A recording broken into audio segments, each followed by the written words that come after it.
Everybody has grand dreams. You ask the average person, they want to be rich, they want to be successful, but they all have a mental block that's stopping them from doing it.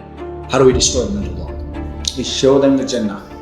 When you want to get out of bed, don't think about the effort it takes to get out of bed. Think about the reward you'll get for getting out of the bed. True success isn't a Lamborghini. True success isn't a Rolex. True success isn't $1 million in the bank. I think true success is living a life where the end goal is making other people's lives better. I didn't even have money to open one store, to be honest with you. And I had this vision that I'll figure it out somehow. I got $8,000 in savings, and I don't think that's enough money to open one store. But I just thought I'll figure it out. I'll grind. I'll stay at the store for 15 hours, 16 hours. Today, here I am.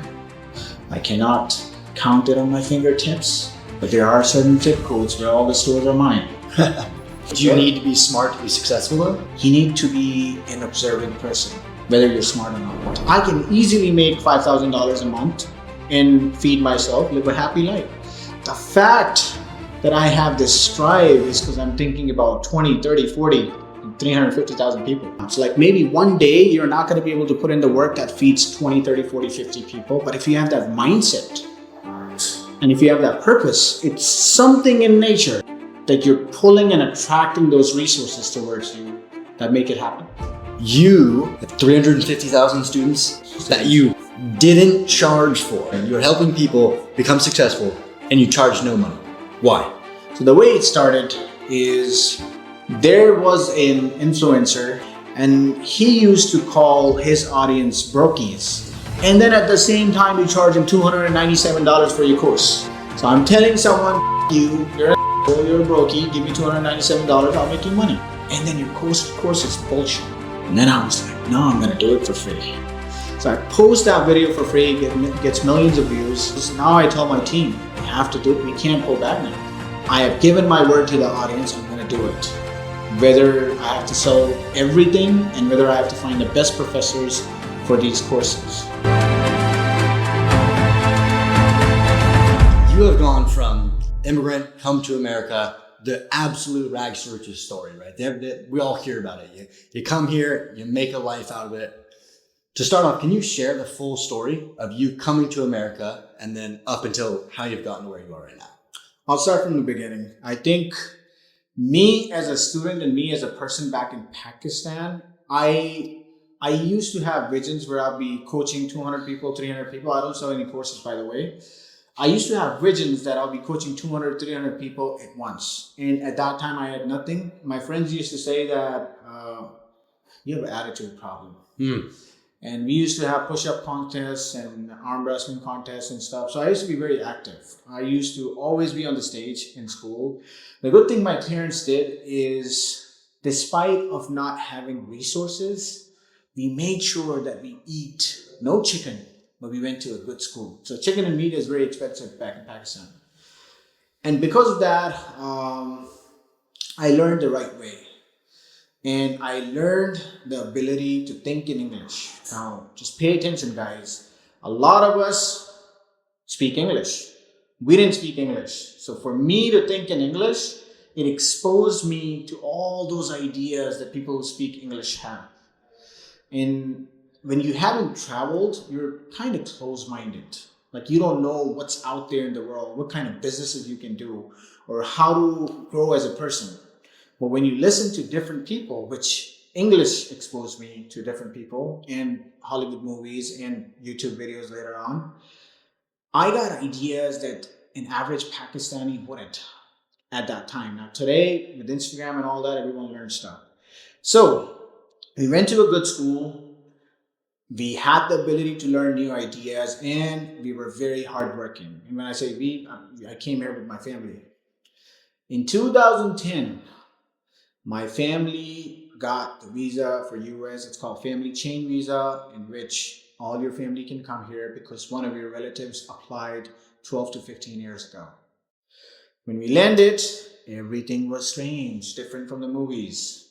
But we came here to my uncle's house. We all got to work within the first 7-8 days, and we never looked back. When I started, I felt, so in Pakistan, you have this vision of America that everyone is honest everyone does things the right way. No one lies. There's laws, there's rights, and all that stuff. When we came here, things were kind of shady. People who are in business, they exploited loopholes. They were doing things that I would consider unethical. But then I understood that's a part of business. Like everyone that lives 50 years and saves a retirement fund lives an honest, good life. But everyone that builds huge businesses, they've exploited one or two loopholes at some part of their life. And that, as a kid, as a 21-year-old kid, is unexpected for me. But we learned the ropes. Within 2 months, I would say, I started selling product to my boss, who I was working for, because I was sourcing it online. So the internet was a new thing, and a lot of these business owners who were kind of old school didn't adopt to it. So I found a way to source product online, and I was selling it to my boss, who used to buy it from a wholesale market here. 1 year later, I had a better job. 2 years later, I worked for a corporate company in retail sales. The manager that was a very strict manager, the manager that was above me, 8 years later, he was working for me in my business. In 2016, I started my business. It's a famous story to Pakistanis. I borrowed my cousin's suit and got in a car, went to a brand and pitched them that, hey, I can open this many stores. And I didn't even have money to open one store, to be honest with you. And I pitched them, I can open this many stores. And I had this vision that I'll figure it out somehow. I got $8,000 in savings, and I don't think that's enough money to open one store. But I just thought, I'll figure it out. I'll grind. I'll stay at the store for 15 hours, 16 hours, make the calls, do the marketing, make sure I make it work from day one. And that's what I did. They believed in me. They put their faith in me, and I opened that store. From that one store, today, here I am. I cannot count it on my fingertips, but there are certain zip codes where all the stores are mine. So why were you able to do it and other people who try to become successful aren't? What's the difference? The value of dollar, the value of money, the value of currency, the value of having a better life, the value of giving something to your parents that you couldn't do it in your country, in your home country. I think it's a combination of hard work, emotion, and the belief.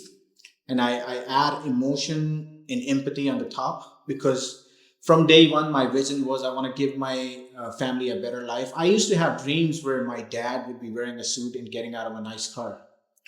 So if you're thinking at that emotional level, then you're prepared to die for it. You're prepared to do anything for it. Now, let's talk rationally and with logic and with facts and figures. From what I have noticed, a kid that's born here, he has grown up seeing $2 McDonald's burgers, $5 Popeye chicken. It's attainable. It's everything he can buy. Now, the way I've grown up in Pakistan, even in Pakistan, I couldn't buy a McDonald's burger. I couldn't go to Pizza Hut. For me to go to Pizza Hut, once a year, I had to save throughout the year to have a deal that they used to offer in Ramadan.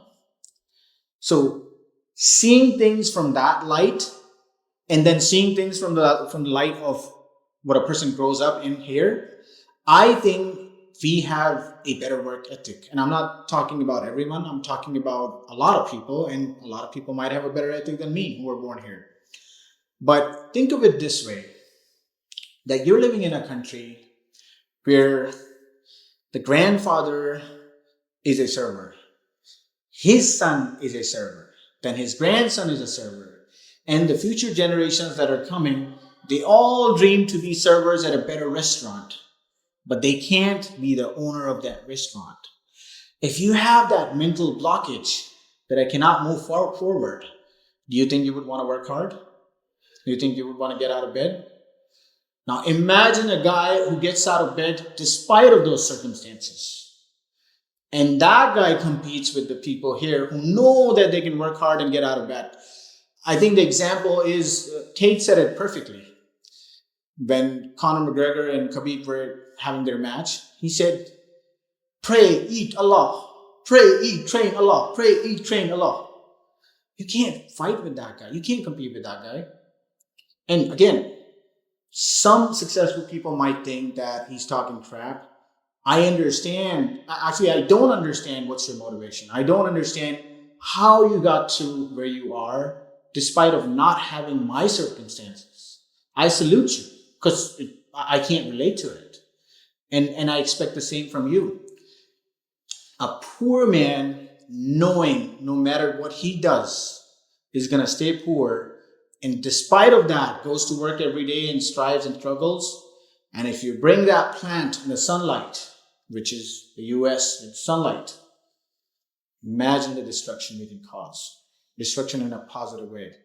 So how do you remove the mental blocks? Because that's what stops everybody, right? Everybody has grand dreams. You ask the average person, they want to be rich, they want to be successful, but they all have a mental block that's stopping them from doing it. How do we destroy the mental block? The first thing to do is show them the Jannah. Allah has taught us perfectly, and I'm not a very religious person, but from a religious aspect, we have been promised Jannah for doing these good deeds and not doing these bad deeds, right? Yesterday I was showing you, I made this post saying that when you want to get out of bed, don't think about the effort it takes to get out of bed. Think about the reward you'll get for getting out of the bed. So that's how Allah has programmed us, right? He's promised us Jannah. He's promised us all the blessings and all the good things that you can't have here, that you're going to have there. All you have to do is strive and struggle for the amount of time you're alive. If you don't know how long you're alive. I was watching this video of an imam. This imam was approached by a lady. I don't know her race, but she approached him and said, I want to accept Islam. The imam asked her, why do you want to accept Islam? She's like, I don't know. So imam asked her, like, have you read the Quran? She said, no. She's like, have you read the Hadith? She said, no. Have you seen a good Muslim doing something? She said, not really. Then she's like, then why do you want to accept Islam? She said, I want to accept Islam because of what I've seen since 7th October till today. The people who lost their houses, who are moving from here to there, they don't know when they're going to die. But the thing that they have in them, which is called faith, and it's still keeping them alive, I want that. Because if I get in an accident, I would be thinking about my car for like 10, 20, 30 days. Like if I get hurt, even if my nail comes off, like I'll be thinking about it. Like imagine the faith of a person who lost everything, including their children or parents, and they're still alive. I want that kind of faith. So just imagine now, let's take that analogy. Imagine a person, he knows he's never going to get out of poverty, and he still grinds. You want that kind of grind and that kind of belief, right? And I think that's what separates us from the Gen Z, from the kids that are considered the lazy generation. And I'm not talking about everyone. I love to be hated, but I'm not talking about everyone. There is a lot of people that are more smarter, more hardworking than you and me, and they're gonna do better in life. But we're talking about the masses. Majority of people are not smart, and they don't seek to be smart. They don't seek to adopt. Do you need to be smart to be successful though? You need to be an observing person, whether you're smart or not.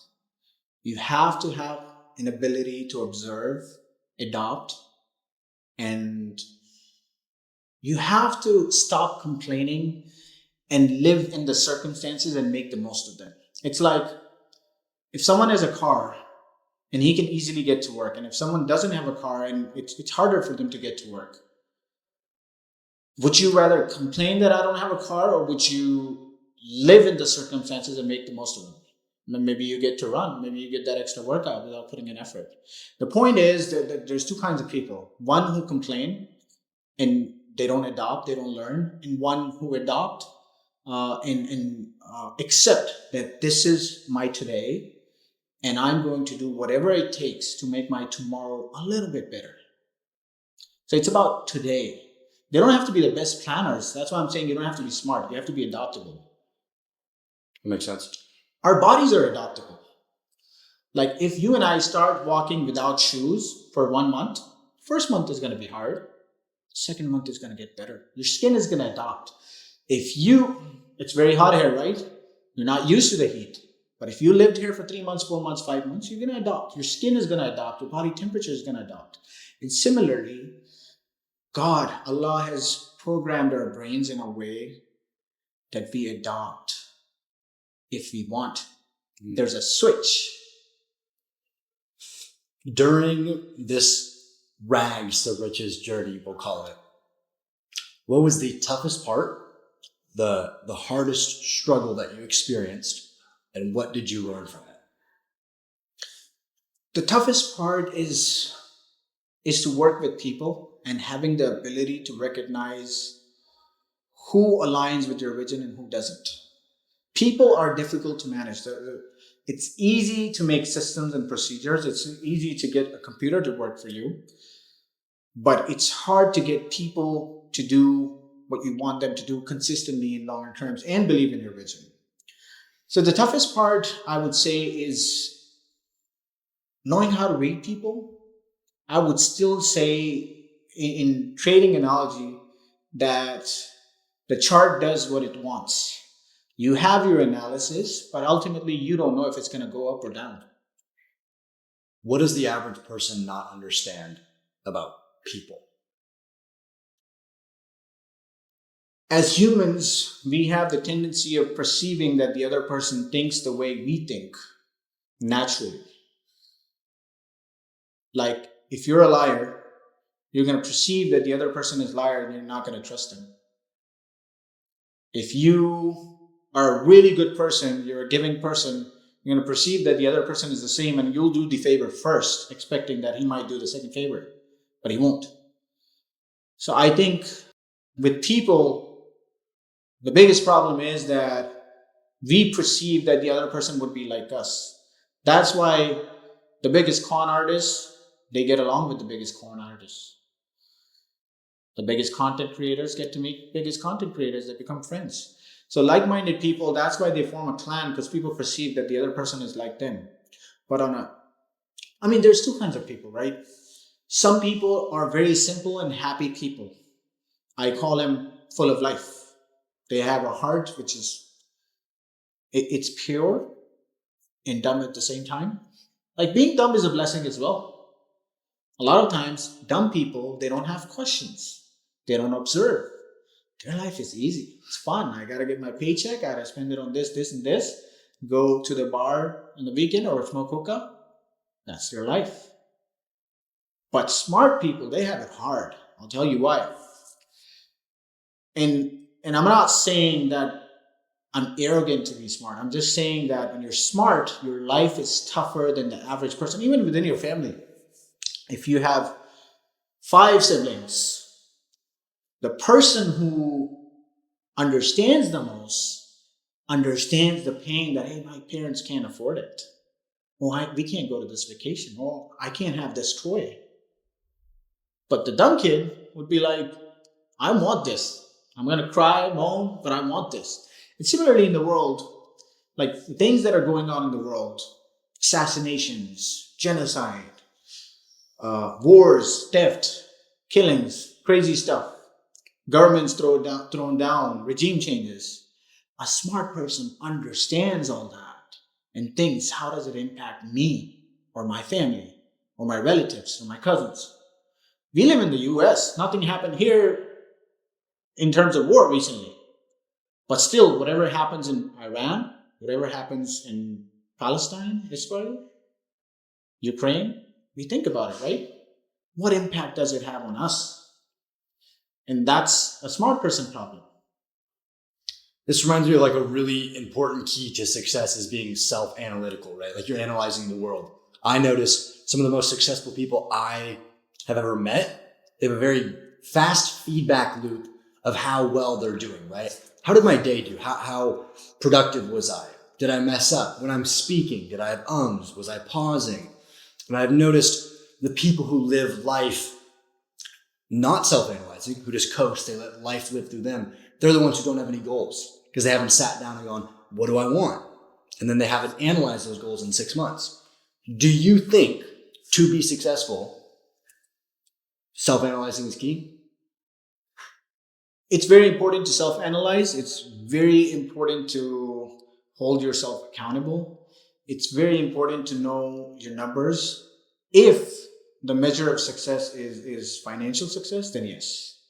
Now, there's another form of success which we call peace and mental stability or good mental health. For that, you don't need to be that hard on yourself.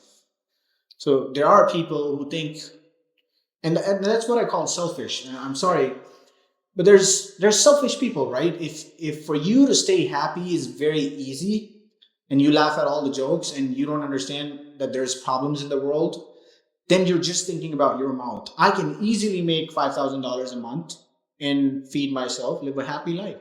The fact that I have this strive is because I'm thinking about 20, 30, 40, and 350,000 people. That's why with great power comes great responsibility, right? If you have the brains and if you feel like you're smarter than the average, and if you feel like you can work harder than the average, if you feel like you can wake up early, sleep late, you can go to the gym, and you can focus on your work, build companies, you're not just thinking to feed yourself. A lot of kids that I know, that I pay a salary to, they have nicer cars than me because they would spend half their salary on the car payment. They would get a nice apartment. They would spend $1,000, $2,000 at hookah bars and restaurant, $8,000, $9,000. They have a beautiful life. They're happy. What they're not thinking of is building assets. And when you're thinking about building assets, you're not just thinking about of gathering wealth or hoarding money. You're ultimately trying to gain that ability to make at least 3 to 5 people happy. You're going to get married, right, in the future? That's it. You're going to have a girl. You want to take care of her. You want to make sure your kids have resources. Within $8,000, $9,000, you can take care of yourself. You can live a great life. You can drive a Lamborghini. In this country, it's possible. In Pakistan, it isn't. You can drive a Lamborghini. However, this bug that we have inside her, this parasite that's making us do more than what we need today, it's not to hoard money. It's to ensure that we can impact more lives than we are capable of doing today. And that's a very selfless thing, my brother. It's very selfless. That's what community building starts with. You're thinking beyond yourself. And human nature dictates, if you're in a desert and you are thirsty, hungry, the first thing you would think of is your mouth, your stomach. But once you're done feeding yourself, you're going to think of that stranger that's stuck with you. But if your family is with you, the first thing you're going to think of is feeding your family. And then if something is left, then you'll feed yourself. That's the beauty of a man's brain. That's how we think. I think that's true success. True success, I say this very often.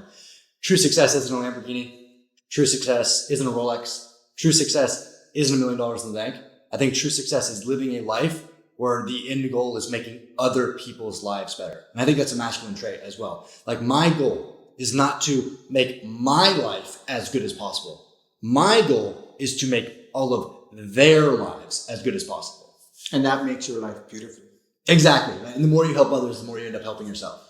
And I think 99% of men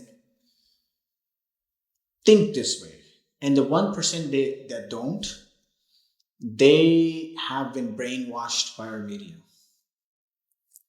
Because I think naturally we have this feeling that I wanna take care of people. Naturally. And I'm not saying that we're good people because we think that way. That's our responsibility. You're made to do that. If you're tall and you have to get something out of a bus, you do it for someone, right? And you don't feel proud. You don't feel like, oh, I did it, man. You needed me. You had to beg me for me to get that out. No, it's your responsibility, man. You're taller. What other responsibilities do men have that they don't realize? The biggest responsibility that men have, and majority of this problem is in the third world countries, we have the responsibility to maintain honor and loyalty and be truthful. In a lot of men, including some people that I was talking about, that exploiting loopholes, it is your responsibility to not do it. Not just for religion. I had this philosophy where I said that being honest and truthful is not just sawab, it's not just a good deed, it's very profitable in the long run. The country that I come from, I know a lot of people are not honest there. Look where we are. Anytime in a country, if there's a system and more than 50% of people are honest and good people, that country prospers. Which means majority of people are honest and truthful. I'm saying there are bad apples here as well. There are bad apples everywhere. But I feel like more than 50% of people in the third world countries are bad people. Bad people in some essence of them not being productive members of the society. They're leeches. And loyalty, truthfulness, honor. I don't think there's any honor left nowadays. And all the manosphere guys, all the alpha male universe guys, they say the same things. They say the right things. They just have a product in the end, which is okay. But I think they're saying the right things. There's no honor left. I want to touch on that though, because this still blows me away. You have 350,000 students in a school, 358,000 that you didn't charge for. Why did you? Why it's like you have such a good training. You're helping people become successful, and you charge no money. Why? Well, it didn't happen overnight. It was something that happened because of emotion and because of decisions made during conflict. So the way it started is there was an influencer somewhere in the US, origins from Pakistan somewhere, and he used to call his audience brokies. And look, here in America, if an influencer calls the audience brokies, I'm okay with it because there's opportunities here. Does that make sense? Like if someone calls me a brokey, I would grind and within 2 years, I'll at least make $500,000. I know. But if in Pakistan you call someone a brokey, it's that guy who's working 15 hours a day, but he can't get out of that. It's impossible. The money is not there. The economy is not there. The opportunities are not there. The guy is trying. He doesn't have exposure. He doesn't have ideas. So in Pakistan, if you call someone a brokey, if you cuss them out, he used to cuss them out and stuff and call them brokies. And then at the same time, you charge him $297 for your course. So I'm telling someone, fuck you, you're an asshole, you're a brokey, give me $297, I'll make you money. And then your course is bullshit. Like, if I teach 100 students in my class how to buy real estate, how to open a retail business, I know that I can get 90% of them successful because I've done it many times. But if I haven't done it, then only 5 or 6% would be successful because of their own effort and research after my class. Does that make sense? Mm-hmm. So a lot of these gurus, they haven't built the businesses that they sell the training for. Does that make sense? So if you haven't built a business that you're selling the training for, your net worth is gained from that course, not from the business. And that is exactly why only 5 or 6% of your students make it. And when they make it, you start publishing them and you start saying, oh, this is the success stories that I built. But that's only 5-6% of students. So I took that personally. That was offensive to me. For instance, if I charge $300 from someone here and I take his money and I build my course empire, I know he can get back to work for a week, make $300 back. But in Pakistan, if you charge $300 from someone, that is his life saving. He had to sell his house. Like he had to sell his mom's jewelry. You cannot do that, right? So if you screw people that way, I think it was our duty, and a lot of people tried in the past and failed miserably. Maybe their intent wasn't good. My intent was that I'm not going to let him continue doing that. Because I'm in the position and I have the power and I have the voice. Actually, I didn't have as big of a voice. At that time, I had like 60,000, 70,000 followers, and that guy had millions of followers. So I was like, but I'm going to raise my voice. So I raised my voice, And the stupid guy, so stupid that he responded. So when he responded, I was like, now the lion is up. Let's have a war.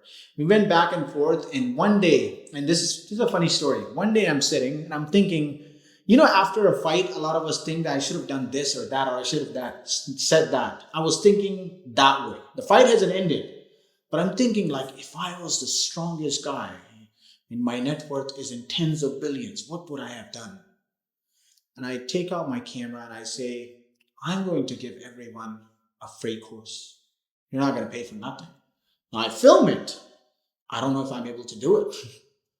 I don't know if I can do it. I don't know if I can afford to do it, or if I have the team to do it. Because obviously I tend to do things in teams. Alone, you can't do nothing. You gotta have the right person for everything, a perfect professor. So I don't have a professor.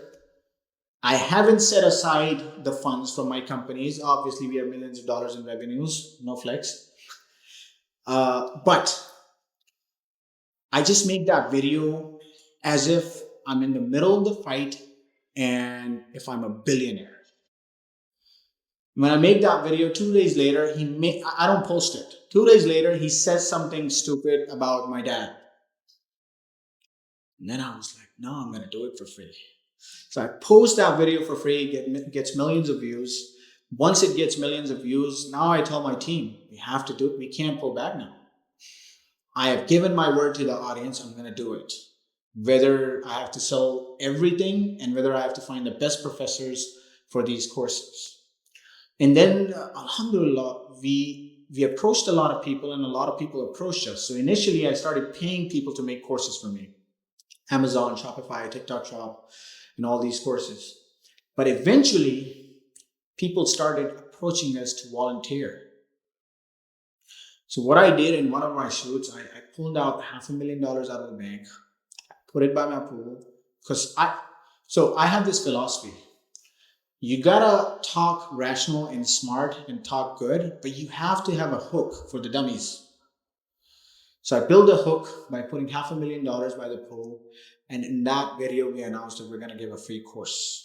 And nothing was ready at that time. We just had the goodwill. We had cash aside for that. We had an intention that, hey, we've given our word to the people. And another thing that was in my heart is he's charging $300. The day I start charging $0 and 0 cents, he's not going to have any students to exploit. And then we launched it. Alhamdulillah, we have 358,000 students. 99.9% studying for free. I invested $250,000, over $250,000 of my own money. The revenue that I kept was for people who were outside of third world countries, which was $20 a pop. But anyone who reached out to me and said that, hey, I don't want to pay it, I said, use a VPN and just get it for free. So we got $15,000 out of it, but I paid $250,000. So it is a charity project. Would you credit some of your success to the barakah behind your intentions? From day one, you wanted to be successful so you could see your dad in a suit, get out of a nice car. You've been on social media and you chose to give a lot of value without charging. And mashallah, you're doing great. Would you credit the barakah from Allah? Absolutely. And sometimes I have this guilt that a lot of these things are done in impulse and out of emotion. But when you think rationally, you think like a capitalist at times, right? So I feel the guilt of thinking like I'm thinking in business scenario. Oh, if I had charged $50 per student, what would I have done? How big of an impact could I have created from that as well? But sometimes you think as a capitalist, but when you have that emotional moment and that impulse of doing good, I think you should do it and forget about it. So it is obviously, if your intent is good, Allah rewards you. So the biggest thing that I got out of this, which I think you should ask me, like, what did you get out of this? The biggest thing that I got out of this. Let me ask. Describe. What did you get out of this? We went to a restaurant the other day. I'm not gonna, let me put their name. It's a good friend. Agaz. We went to Agaz. And what happened there happens all the time when I go to Pakistan. Happens all the time when I'm in Dubai, when I'm in Qatar. In the US, it doesn't happen as frequently, but the love and respect, bro, it's worth more than hundreds of millions of dollars. And I don't even know if I deserve it. To be honest with you, sometimes I tell my parents, like, do I deserve it? Like, have I earned it? It's more than anything I can imagine. 2 years ago, nobody knew my name. I didn't have an Instagram 2 years ago. So what would you say to the person who hears this and they go, yeah, I get that, but you have the ability to give. You have the resources to help. They're in this tunnel vision where it's me, like I haven't made it yet. I can't focus on others. Like I gotta succeed. Like they're latching onto every little bit, kind of that scarcity mindset. What do you say? So I have a philosophy on this. I always say the path towards success becomes a way of life. When you're going in a journey, you're facing hardships, you get used to that. In Urdu, they say, "Mushkile itni padi ke aasan ho gayi." Someone can translate that in the comments. If you ensure that you just live by your necessities and not live by your wants, you're going to have a better ability to help people. But if your wants are bigger than your needs, you will never feel satisfied enough to help someone. So if I'm buying a new iPhone every year, if I'm buying a new car every year, if I'm buying a new watch every year, new shades every year, bro, I'm not going to have any money left to give. And even if I do have money left to give, I'll think of a private jet, I'll think of a helicopter, I'll think of another car, I'll think of a bigger house. It's never going to end. So how to constrain it? How to stop it? The way to stop it is austerity drive. You live in a way where you're only focusing on your needs. And I know it sounds a little bit contradictory coming from me, but know that that's how I lived 2 years ago. This social media thing, a lot of media consultants, image consultants and stuff, they made me do things that I don't want to do willingly. And again, I know social media enough to know that you need that hook as well. But live within your means. I was just watching this video on our way here that consumership is a new form of slavery. Today, they're not going to tie you down. They're not going to make you work in the farms. But technically, they're making you work day and night with consumership. And a lot of you, which is 95% of you, are not going to make out of it if you keep buying new things. If you keep looking at your favorite stars or looking at anyone on Instagram and thinking, I need this. This need and want, you got to make a chart every day. That, do I need this or do I want this? I love that. If I need this, I have to find the best price for this. If I want this, I don't have to get it. I just filmed a video on this saying if you do not have $10,000 saved in the bank, do not get these 3 things. And it said, number 1, do not go out to eat. You can't afford it. Buy discount groceries. Number 2, don't buy any new clothes. You don't need any new clothes. And number 3, don't buy a new phone. Because I think even just the average person, and this is outside of like if you're in a really bad economic system, but the average person who like has some money, just change how you live. And without even starting a business, without even starting investing, just by having better financial habits, you could change your life in 5 years. And everyone knows all these things. What you're saying, these people who are not following it, they know this. But with Instagram and with all this glamour, it's hard to do it. It's very hard to do it. And that's where self-control comes. That's where nafs comes. The word nafs means that you do things that you need to do and you stop yourself from doing things that you don't need to do. And that applies everywhere, with fornication, with living life in austerity, with making sure that you smile in front of strangers, neighbors, making sure that if you have $10 in your pockets and someone hasn't eaten the whole day and you had a good breakfast, make sure you spend it on them. You're going to want to do it if you don't have wants and you stop yourself from your wants. And a lot of time, this programming is going to take a lot of hammering.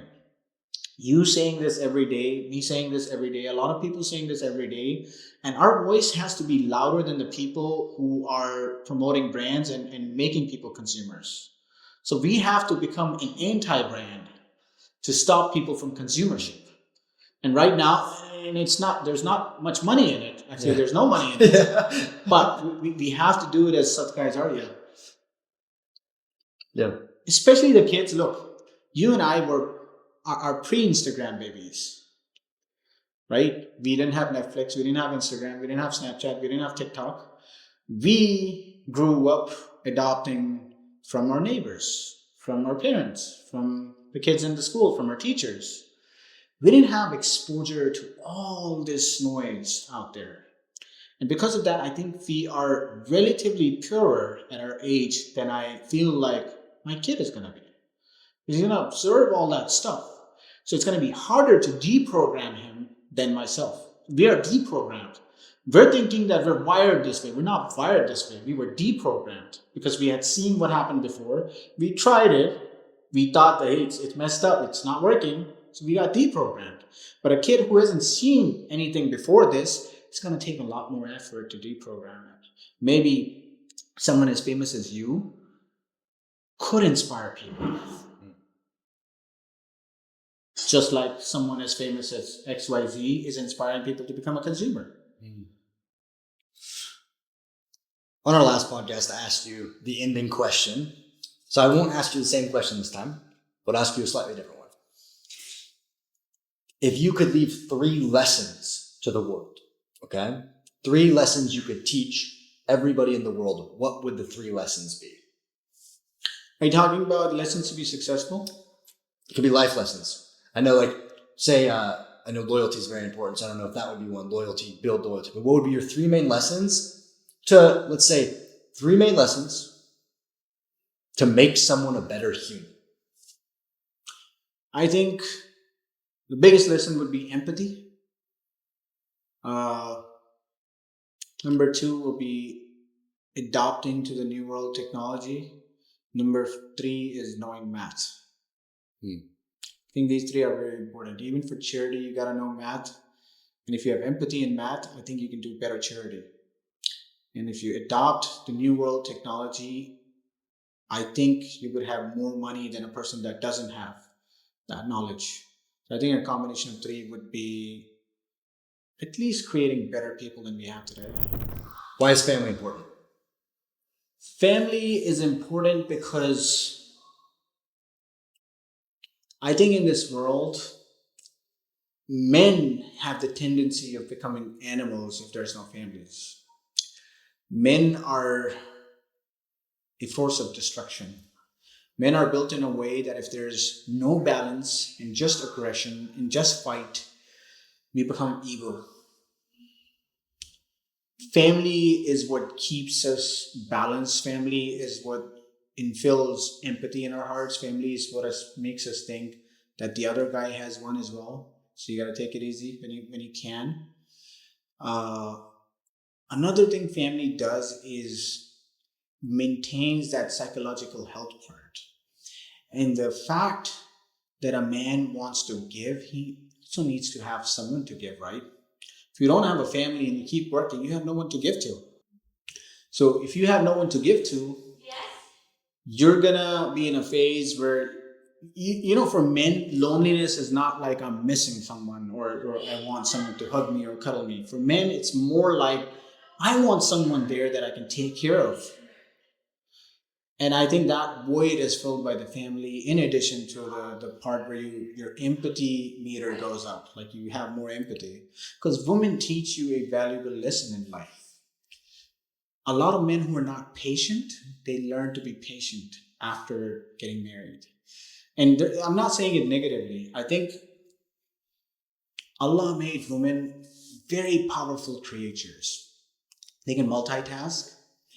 They can deal with adversity and pain once a month and still pretend to be happy and nice, which I don't think us men have that kind of patience. And the fact in the Western world, if you see Miami or if you see Amsterdam and places like that, or if you see third world countries, a woman lives through such psychological pressure that every day when she gets out, people look at her in a way where like they want to eat her.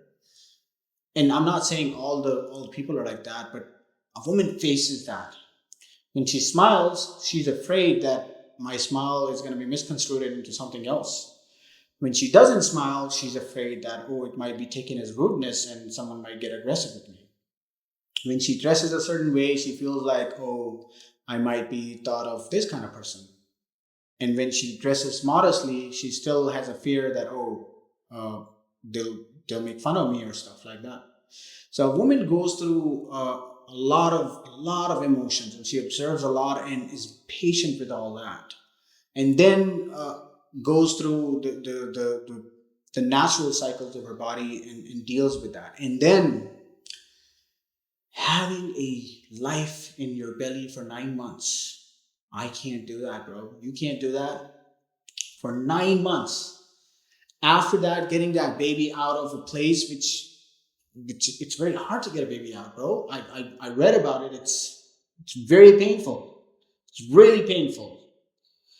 So I think women have that kind of patience that men don't have. A lot of people say that men are stronger. Men are just physically stronger, and in some aspects of life, mentally stronger. But women are all rounders in life. They're psychologically stronger. Their bodies have more endurance in terms of I think sickness and giving birth. I would say that's something that men don't have. There may be men out there that are stronger in that way, but I don't think I would want to try. Do you think fatherhood then changes men? Because back to our point, right, where we're talking when we are dependent on people, when we're not in a relationship or not married, have you seen that it can change people? Or when you get married, it changes who you are. When you have a kid, it changes who you are. In every phase of your life, you evolve and you become someone that you didn't know you could be. When we're in school, we're in high school, we're different people. As we get to college, we tend to change a little bit. As we start working, our personalities change immensely because of the exposure we have.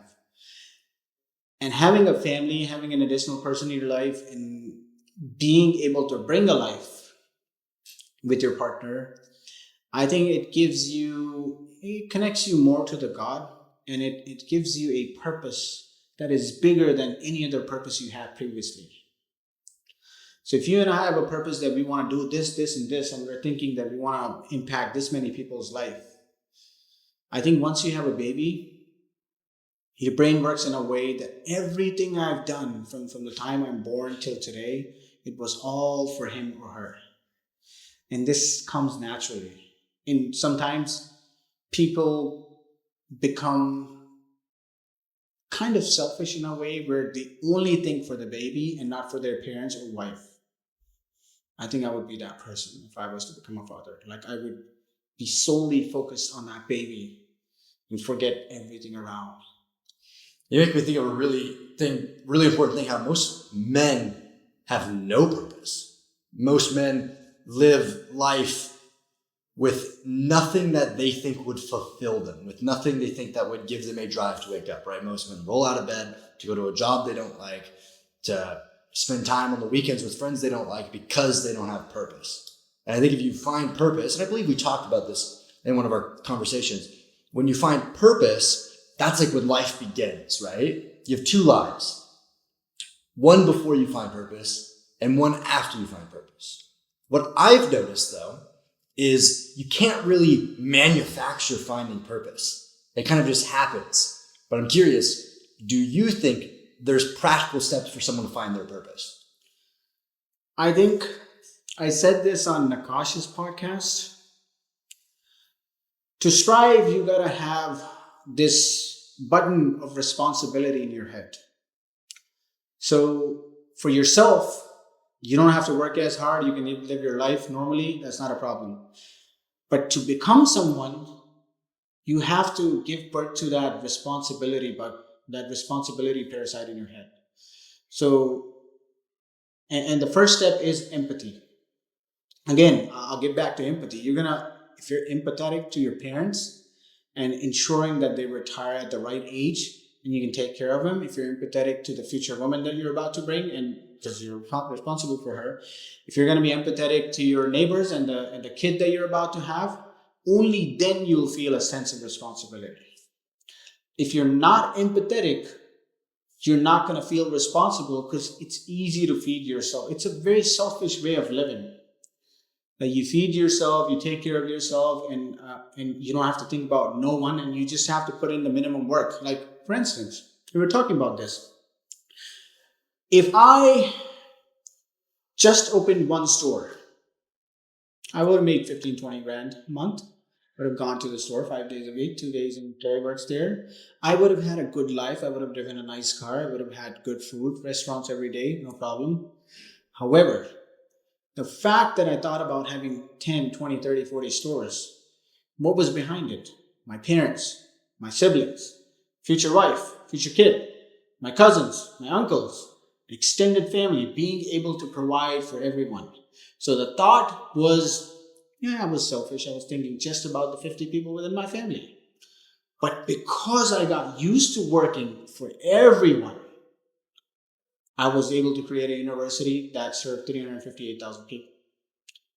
It's the habits as well, right? I say this a lot, that you become a millionaire after you became a person that can become a millionaire. So first you have to become that person, right? For me to be a person who is responsible, I have to become empathetic first. And for me to become a person that can provide for a lot of people, I have to become that person that's working for a lot of people. I'm not just working for myself. So if I'm working for 8, 9 hours and I'm thinking of just myself, my effort and my body translates that effort in a way where I'm just thinking about this belly. But if I'm thinking that, hey, I got to pay this bill, that bill, that bill, that bill, that bill, take care of these families. Now, when I go to work, my purpose is bigger and my body translates that into effort.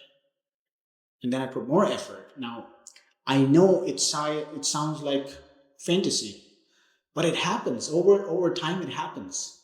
It compounds. Like maybe one day you're not going to be able to put in the work that feeds 20, 30, 40, 50 people. But if you have that mindset and if you have that purpose, it's something in nature that you're pulling and attracting those resources towards you that make it happen. And when that does happen, the ability to stay humble and continue doing it is what makes you a successful person. Okay. So if I want to be a millionaire, I first need to become the person who will become a millionaire or have the traits of a millionaire. What are those traits? They're very simple. Wake up on time. As soon as you wake up, you have to make sure within a few seconds you're out of the bed. Write down your daily tasks. Overburden yourself with tasks so you achieve 70, 80% of it. But every day, if you're lifting 5 kgs, you're going to lift 5 kgs for the rest of your life. But every day, if you force yourself to lift 10, 15, 20, 30 kgs, one day you're going to be lifting 50 kg dumbbells and you won't even feel any weight. So, again, the theory of adaptability. Your body shapes and forms in a way where you can take more. And similarly, your brain and your heart shapes and forms in a way where you can do more. You will make bigger goals. Like, for instance, I used to think that I cannot create an app like Uber. I cannot make anything like X. I cannot make a Lamborghini. I cannot make a big brand. I don't think that anymore. I haven't gotten there, but I know I will. But I have to have that belief first. And with that belief, I'll force myself to work for that belief. And eventually it will happen. So it all starts in the mind. Our mind is a weapon. Our mind is the strongest weapon. And I don't know how nature works, and we all don't believe in miracles. But when you get in the path of your purpose, miracles do happen. Now, I'm not saying that you keep sleeping and you're partying. It's like I gave that example that imagine a kid. He wakes up at 2 p.m., 3 p.m. Every night he parties. He's enjoying his life to the fullest. Do you think he's going to be a great doctor during his college days if he's doing all that? I don't think so, right? Same case. If you're enjoying the hell out of your life and you have a purpose, but it's written down and the paper is going down, it's collecting dust, spider webs, you're not going to achieve it. It's a combination of purpose and effort. And a lot of people have big dreams. Actually, I call them lazy, ambitious people. They have big dreams, but they don't do nothing about them. So those failures, I don't count them because you didn't do nothing about it. It's like you want the water to boil, but you haven't turned on the heat. So it sounds like to be successful, step number one is see it in your mind. Believe it. Believe that it can happen, right? Distill the limiting beliefs that, oh no, this is the life I'm going to live. No, I can have it. I can achieve the dreams I want. And then step number two, stop all of focusing on the mindset and just do the work. I think the step number one, we got to discuss it further. I read this story from 1958. This lady who used to participate in all the contests and giveaways and all that stuff, and she used to win them all. So people started thinking that she's cheating or she has some loophole and she figured it out. She had a 3-pointed agenda. Point one, she always filled out all the forms and stuff for the prize money.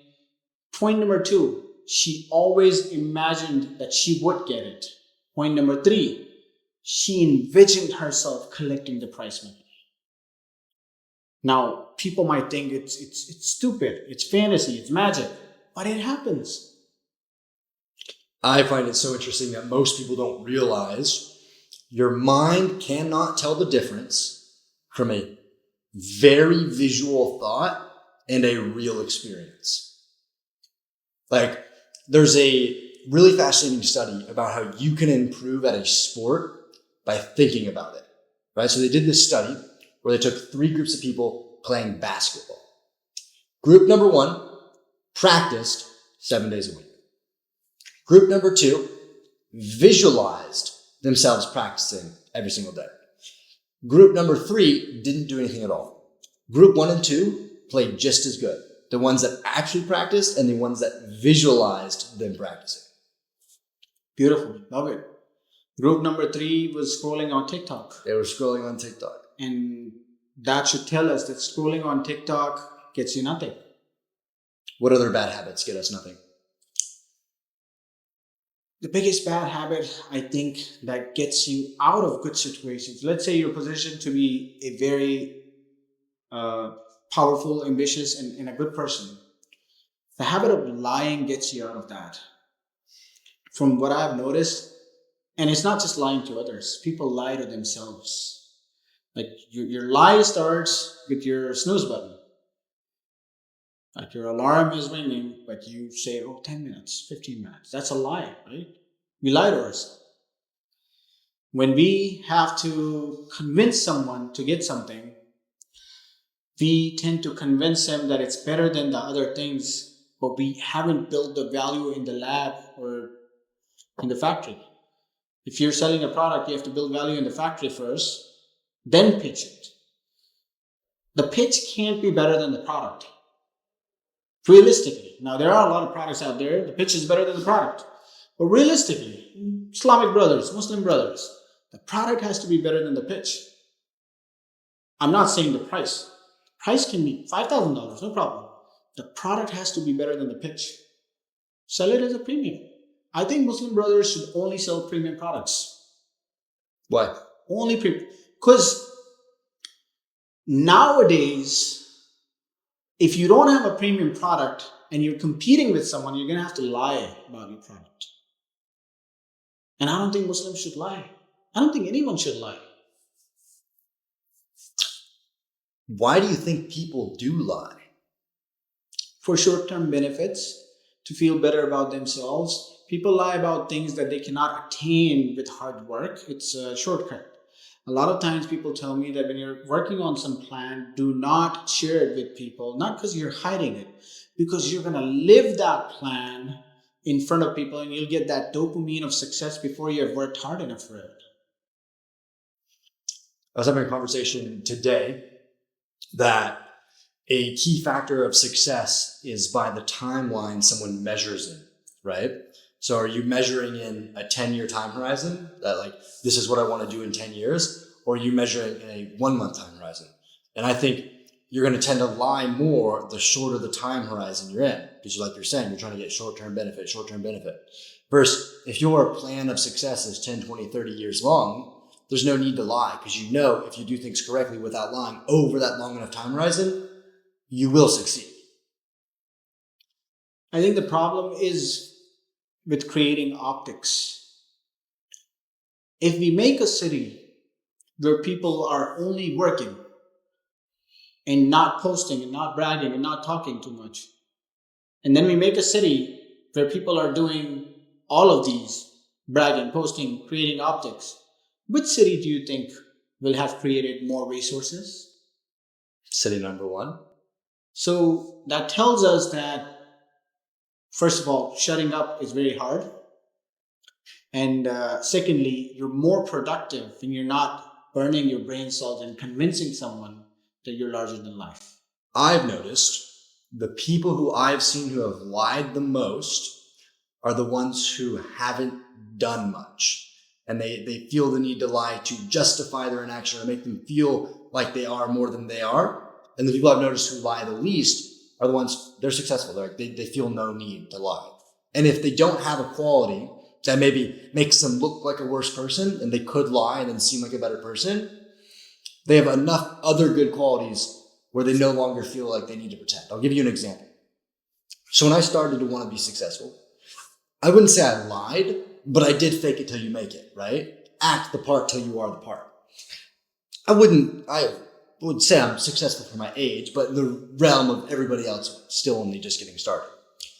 And now I can say that because I feel like I've got enough like proof of concepts on other things. Like I've done this. So if you ask me about something that I haven't done, I don't feel the need to go and try to act like I know more than I do. Right? If we're talking about a certain business thing, I know a lot about marketing. If you're going to talk about like fulfillment, I don't know.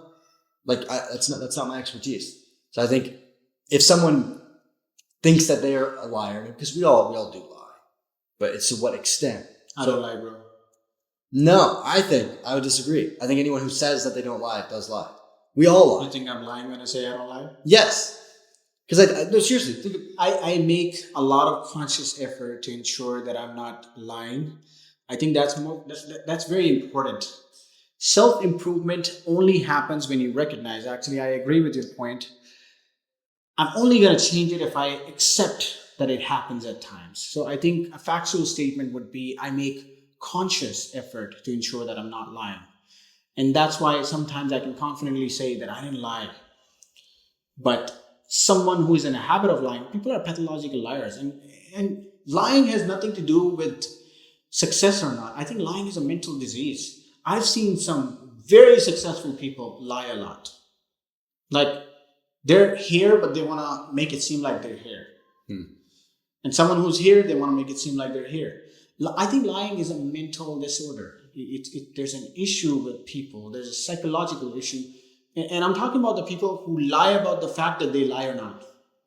It's like, I've seen the biggest liars in this world, and if you call them out, they got caught. And they know they're embarrassed, but they won't admit it. Like, they won't admit it. Because they're psychologically convinced that they're right. And once you say that you're right, you don't make conscious effort to improve it. So I think with lying, we have to have something more than a lie detector test to figure out what the problem is. I think what we're diagnosing the symptom that, hey, this person is lying. But we're not diagnosing the disease. Like, what is the problem within his brain that he's lying or she's lying? Actually, women lie more than men. Misogynistic. Okay. So then, why? Because I would say I do think lying would stop your success. I would think so. I think it would come back, like statistically, if we're going to take averages, I would feel like people who lie to become successful over a long enough time horizon, that'll bite them back. Like that'll get to them. Do you not think so? No, I don't think so. I don't think there are consequences for a lot of deeds in this world. I mean, in Akhirah, I think there's going to be problems for them, but I don't think I've seen a lot of people prosper and grow. And I think that if this world had all the consequences, it would be a really good place. It is not a good place for everyone, for majority. Like there's people dying of hunger or lack of water, malnutrition, because the consequences of bad deeds are not here. So people who lie, I've seen them prosper a lot more than a lot of us. Actually, I've seen people lie, cheat, deceive, do frauds, and then go for Hajj. Then do Umrah and say, Inshallah, MashaAllah. And they are bad representations of Muslims. However, I feel like they're convinced psychologically that they're not wrong.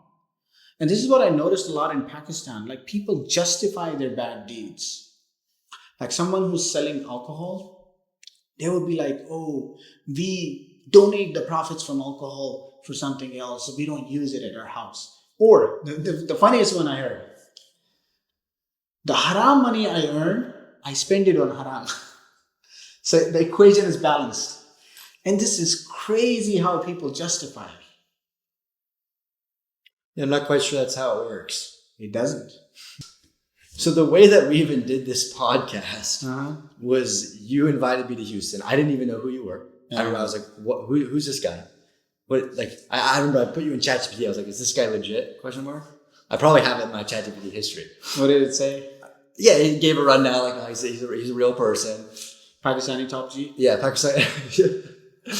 But why did you invite me? Why did you invite me to Houston? I started seeing your videos after I started talking about Palestine a lot, and I started following Palestinian content creators, and your videos started popping up, and you speak a lot about facts on religion and what's important in this religion that people should know, and the misrepresentations that we've had about Islam since 9/11. So I kind of liked what you talked about, your content, your energy. And then I just messaged you. I said, Salam. And the fact that you responded right away, and then you were like humble, and you sounded like a good, humble Muslim brother. I was like, hey, we need to bring this guy here in Houston because a lot of people need a good Muslim here that is not brown. So I invited you and we had a short conversation. And after you came here, so the first day I was like, it was going to be a formal setting. All our friends and everyone was there, but I was like, this is going to be formal because I'm not used to seeing too many white Muslims. But I think we got along well, and the fact that you shared your reverse story blew me away. I was like, we're going to be friends for a very long time. And sometimes you meet people, they're rational, and you can have a logical conversation, you can have a productive conversation. I think we have that in common. And that's why we've been talking for over an hour. We don't even know how much time passed. That's the most important reason, besides the fact that my team wanted to kidnap you and take all your resources and make that ransom call. Yeah, you guys are using me. We are. I appreciate you, bro. Thank you so much, bro. Thanks for having me on your podcast while I had you in Houston. Yeah, thank you for coming.